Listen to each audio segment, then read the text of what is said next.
Morning, all. All right, so two games today in the National Hockey League, so we will be previewing that.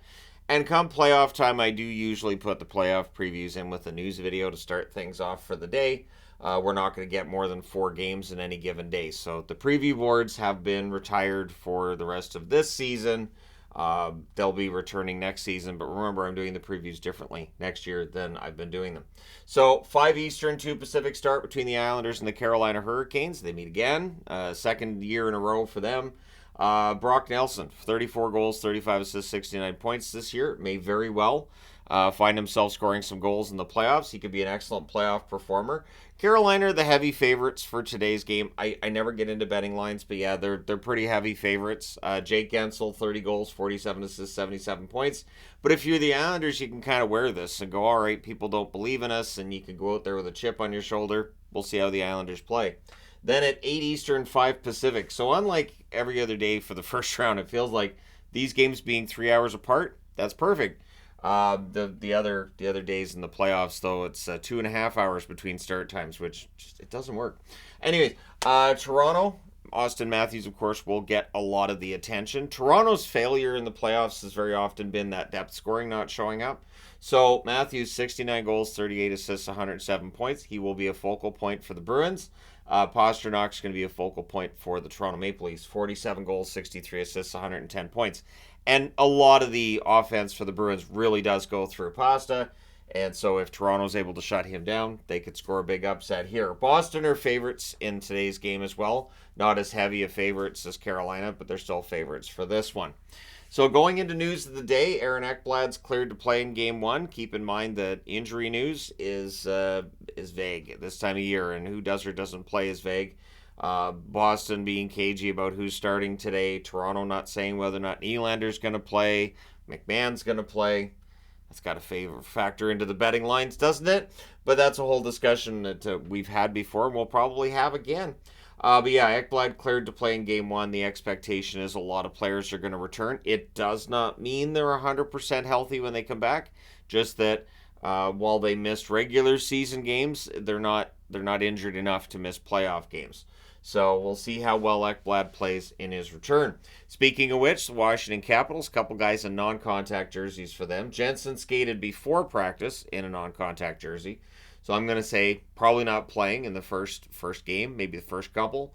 Sandin was at practice, but he's also wearing a non-contact jersey. So likely closer than Jensen, but still, if you're wearing a no-contact jersey, odds are you're probably not going to appear in the next game. But again, it is playoff time. You never know. Sandin could show up in a full contact jersey tomorrow, and they're like, yep, we're activating him. He's good to go. He's back for Game 1. So no idea. Keep in mind that we are doing the bracket challenge for just the public that's been posted. We also have the bracket challenge for members and for patrons. There will be gifts given out to those who finish in the top three. I believe on both brackets we're doing the top three. But at any rate, yeah, best of luck, to everybody. I have not done my bracket yet. I'm going to get on that today, but I've not done my bracket yet. So one question that I was asked when Global was here, Global News doing a little interview with me that'll be on Global National later today. Sadly, I think by the time that the interview they did with me goes live, well, the playoffs have already started. So I think to get that, you got to be timely, but I understand. I understand pushing it back and why they did, but at the same time, it's kind of odd to talk about the playoff preview and the playoffs have started. But the Canadian Cup drought is always that conversation, right? Is this the year that a Canadian team wins the Stanley Cup? My answer to that is it absolutely can be. I've arranged the four teams on the board in the order I think most likely to win that first Stanley Cup. I like the Jets roster pretty much from top to bottom. The Oilers have a pretty solid roster themselves. I put them a little bit behind the Jets.